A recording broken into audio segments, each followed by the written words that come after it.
segunda parte do consultório desta sexta-feira. Vamos agora abordar um tema também relacionado com a faixa etária infantil e juvenil. Vamos falar sobre psicoterapia nestas idades. Apresento a minha segunda convidada desta tarde, a doutora Marta Calado, psicóloga clínica na Clínica da Mente. Perguntava-lhe, temos vindo a falar sobre a psicoterapia no geral, perguntava-lhe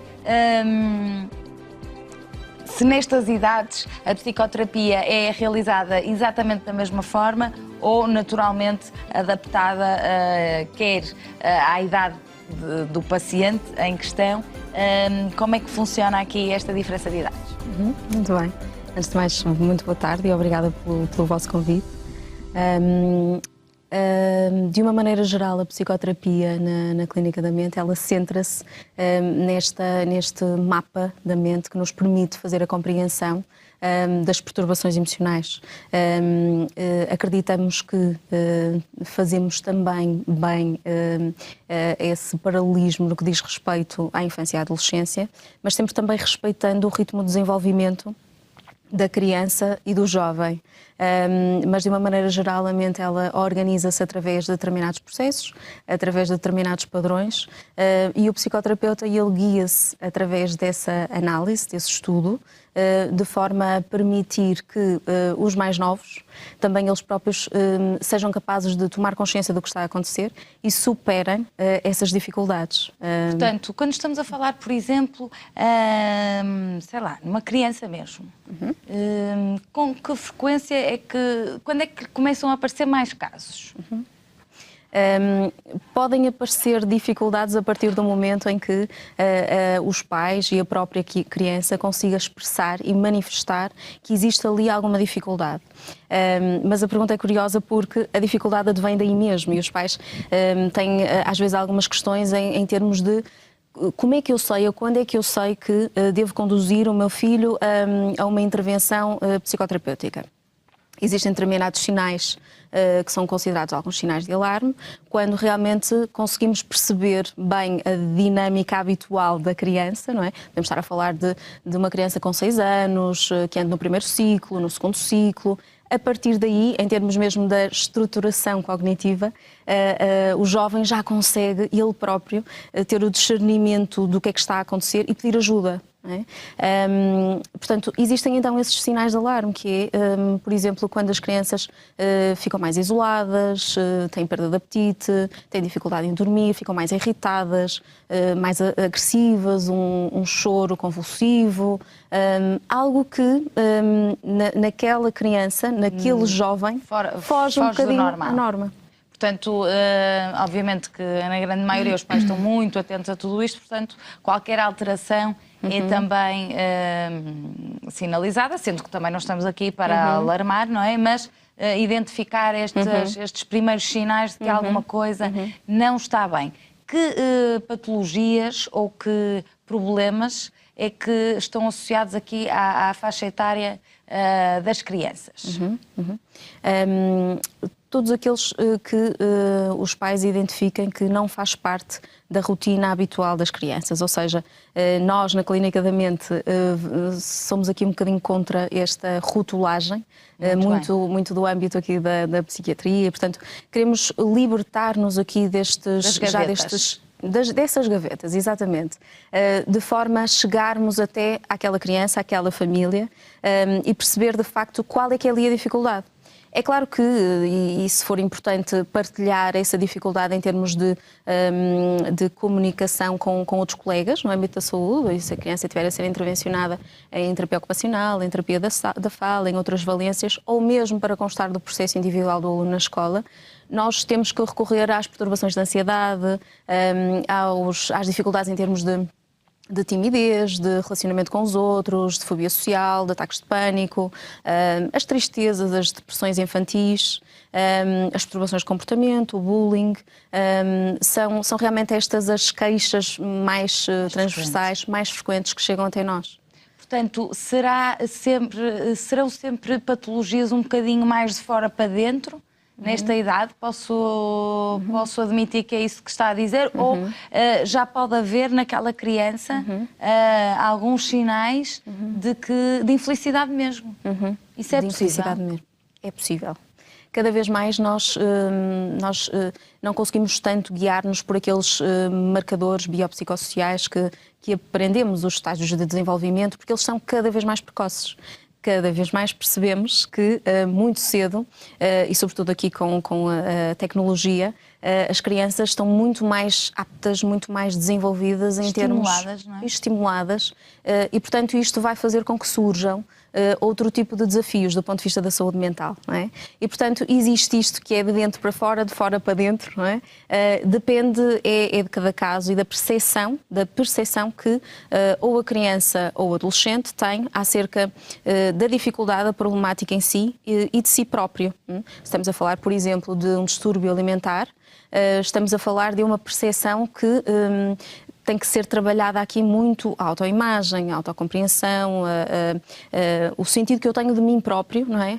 Na integração do grupo. Já na faixa etária juvenil, não é? Sim, em pré-adolescência também, certo. Porque muitas vezes também são muito contaminados pelas dietas alimentares dos próprios pais, não é? Que há muitas restrições. Essas doenças, esses distúrbios alimentares que outrora estavam um bocadinho associados ali a uma certa faixa etária, estão a começar a aparecer mais cedo. É verdade. Cada vez mais cedo. A sociedade, ela gera-se muito pela imagem e nós sabemos disso, não é? E cada vez mais, e talvez também isso depois também lhes passe mais cedo, cada vez mais cedo. Sim. E muitas das vezes não há o acompanhamento em termos da maturidade do sistema nervoso, não é? Não há aqui uma capacidade emocional para saber lidar com as circunstâncias que exigem, portanto, estar assim exposto desta forma. Daí a importância dos adultos, não tem que ser necessariamente os pais, mas mesmo os professores, não é?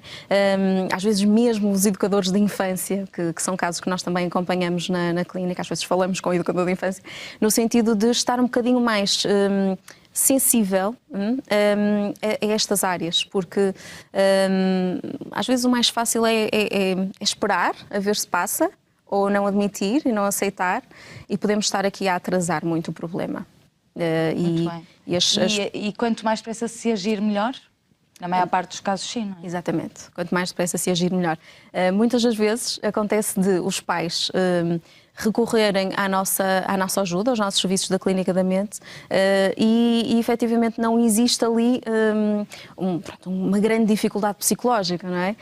Mas a psicoterapia tem esse benefício, que é de permitir que aquele jovem tenha o privilégio de ser acompanhado à medida que vai tendo o seu percurso evolutivo normal. Vai ganhando aqui vossos recursos mentais, ferramentas, para, de uma forma também até preventiva... melhor, é isso que me está a querer dizer, não é? É um ciclo evolutivo mais consolidado, não é? Podemos prevenir aqui outro tipo de problemas, que ele estaria com certeza apto para saber resolver, porque nem toda a gente tem que fazer psicoterapia, não é? Mas dá outro tipo de confiança, de segurança. É seguro dizer que, sem haver sinais, que nunca se perderia nada em as crianças serem, desde logo, acompanhadas em psicoterapia? É isso mesmo. E é isso que nós temos visto. Nos pais realmente. Não é? Exatamente, ou seja, sentirmos que vamos consultar um psicoterapeuta, um psicólogo, com a mesma naturalidade com que vamos ao aconselhamento de qualquer outra área da saúde, qualquer outra especialidade, como o pediatra, como o médico de clínica geral, como qualquer outra especialidade na área da saúde. Temos vindo cada vez a ver mais isso, temos confirmado essa relação junto de pais que são efetivamente informados, não é?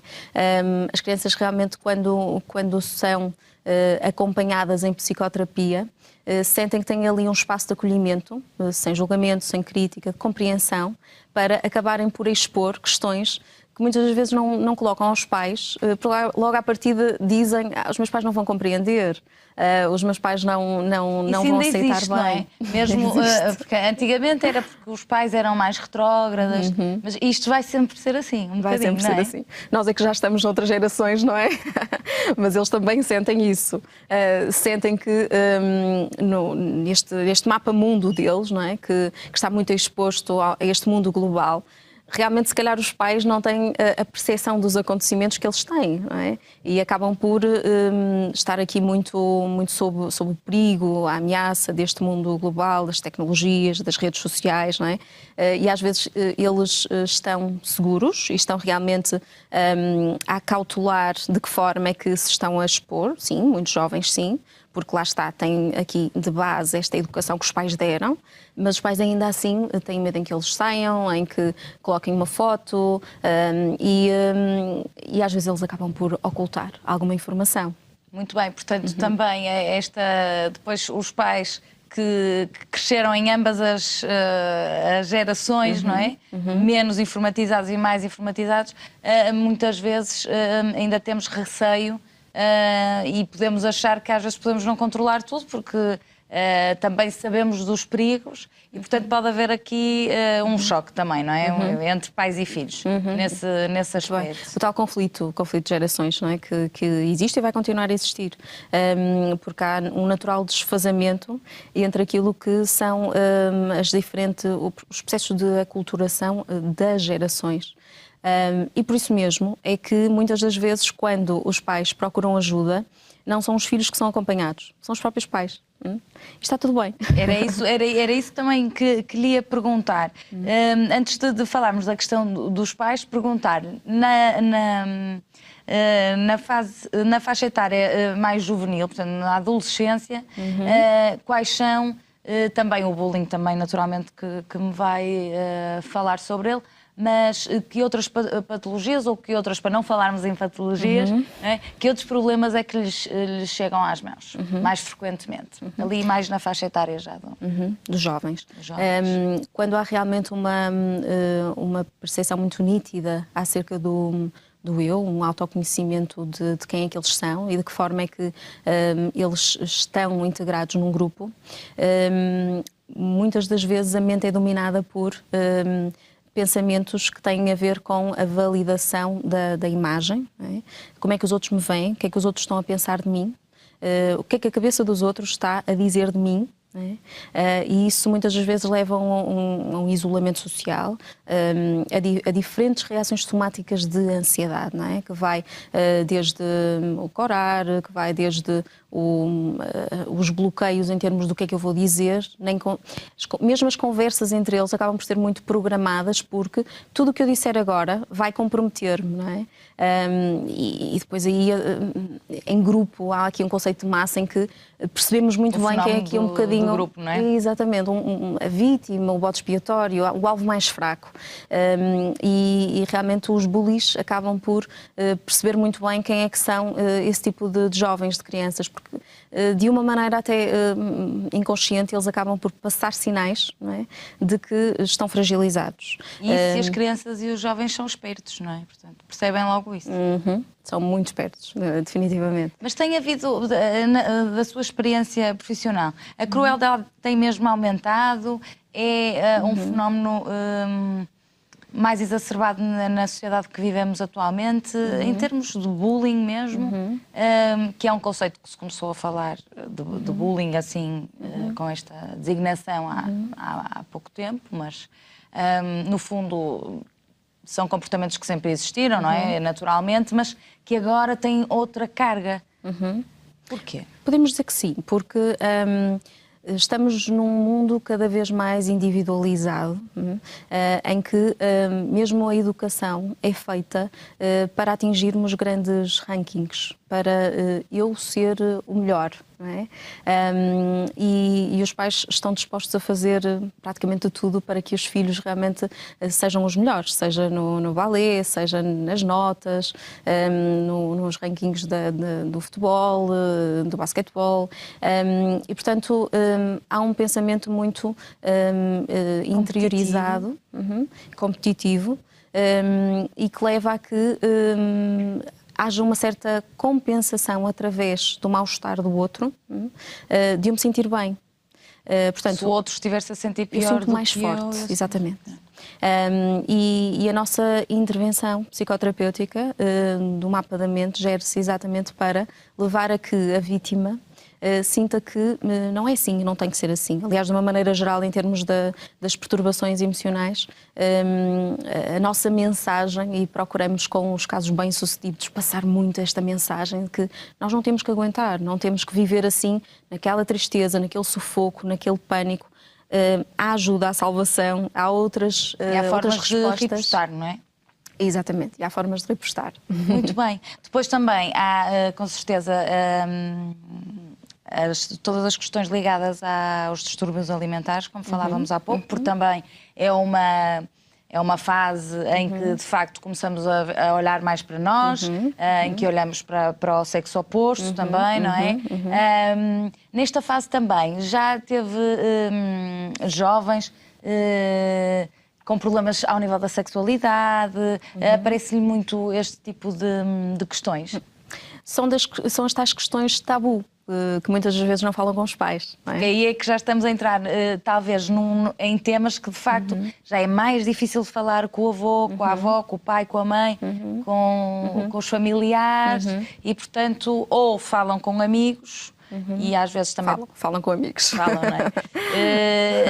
E depois tudo aquilo se confunde um bocadinho e depois podem surgir problemas, não é? Sim, e realmente quando eles sentem que ali eles podem expor todo o tipo de dúvidas, de questões, e com calma e sabendo que existe ali sigilo, são esclarecidas todas as dúvidas, têm os risinhos. Muitas vezes vamos buscar aquilo que aconteceu em contexto escolar, do que é que foi falado nos balneários, que ainda é muito comum, do que é que foi falado nas aulas de educação física, do que é que foi falado quando se foi à praia ou se foi comprar um biquíni com uma amiga e se comparou de alguma forma assim o corpo, porque o que é que me fica melhor a mim e a ela, não é? Aquilo que realmente nós sabemos porque não dizemos a ninguém. A psicoterapia permite, de facto, aqui este espaço de atenção e de valorização, onde nós sentimos que estamos quase que a falar com espelhos, estamos a falar a nós próprios, só temos resposta, não é? E isso conforta, isso faz com que eu leve para casa e leve para os diferentes contextos da minha vida não só o conforto, mas também a segurança de que está tudo bem, estou bem comigo mesmo, estou a aceitar-me, estou a aceitar o meu corpo, não é? E o meu corpo também está em mudança, não é? Essa ideia de que... Exatamente. De que na adolescência parece que o mundo vai acabar amanhã, não é? Todos os nossos problemas dos adolescentes é mesmo isso, não é? Todos nós nos recordamos disso, que que eu acho que é muito nesta base, que é o mundo vai acabar amanhã, portanto hoje tem que fazer tudo. Hoje e, portanto, é toda aquela urgência que é boa, porque é uma energia que penso que, e que pode ser bem canalizada. Bem canalizada, exatamente, pode ser ótima, não é? Mas que pode gerar, pode descambar para outras porque vive-se tudo muito intensamente, não é? E viver intensamente e não ter um determinado número de likes numa fotografia no Instagram, não é? Sim, porque isso agora então já nem me estava a lembrar. As perturbações a este não nível... ter likes numa foto é motivo para irem falar com a doutora, por exemplo. Só isso é motivo, porque não gostam de mim, o outro teve mais likes, aquela pessoa que antes se dava bem comigo agora está a pôr likes noutra foto, já não é meu amigo, ou seja, deixou de me seguir, não vou segui-lo, vou bloqueá-lo, portanto, mesmo a linguagem é muito a este nível. E, portanto, isto faz com que realmente se entre aqui em determinados estados emocionais, muitas vezes de angústia, angustiantes, ali em frente ao computador em casa, sozinho. Não é? Nem é preciso interação com o outro.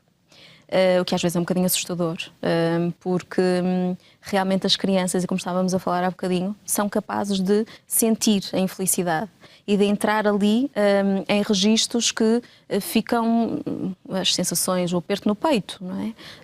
As alterações as náuseas e chegam a vomitar. E E muitas das vezes com a adrenalina do dia a dia, os pais não se apercebem, não é? E só se vão a perceber às vezes mais tarde. Às vezes é o que acontece nos casos que recebemos, portanto a situação já está um bocadinho enraizada há 1, 2 anos, os miúdos têm noção disso. Os pais acham que isto só aconteceu, só vem há 2 meses, há 2 meses para cá, mas eles sabem quando é que isto aconteceu e quando chegam à clínica da mente eles querem muito ser ajudados e querem muito este espaço de abertura e acabam por confidenciar quais é que foram realmente as experiências traumáticas que estão ali a originar estas reações inconscientes de comportamento. Muito bem. Agora sim, falar aqui um bocadinho mais especificamente do papel dos pais. Portanto, claro que cabe aos pais estarem atentos, não é? Isso é o normal, vamos dizer assim, sem grandes alarmes, porque talvez também já lhe tenha acontecido o oposto. Pais muito preocupados, levam os meninos a correr porque acham que estão com um problema e não estão nada. Sim. Isso acontece também, não é? Acontece também. Existe E há que convencê-los quase, não é? Está tudo bem? Convencê-los, às vezes, um bocadinho num processo mais planeado em termos de intervenção, porque na clínica da mente os pais fazem parte do processo de psicoterapia dos filhos, assim que os filhos o permitam, não é? E mesmo quando já são adolescentes e eles não gostam muito que os pais intervenham assim muito, de uma forma que não comprometa ali a intervenção das crianças, nós tentamos fazer o quê?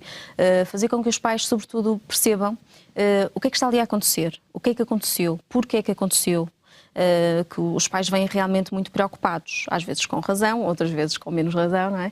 Mas vêm preocupados e portanto, o profissional de saúde desta área deve apaziguar os pais de forma a que eles não se sintam tão frustrados, tão culpados, não é? Porque só estão ali às vezes a tentar dar o melhor, estão na maior parte das vezes, e é a nossa missão também apoiar esse processo educativo, porque depois nós vamos largá-los, não é? E queremos que essa continuidade seja que dê frutos, não é? Do valor maior, exatamente, que dê frutos e que, pronto, favoravelmente não tenham que voltar ou pelo menos tão cedo. Muito bem, muito bem. Portanto, a doutora Marta Calado esteve aqui a esclarecer-nos, ficámos mais informados aqui no âmbito das estratégias psicoterapêuticas nestas faixas etárias. Obrigada pela sua presença no consultório. Nós vamos seguir para um breve intervalo. Até já.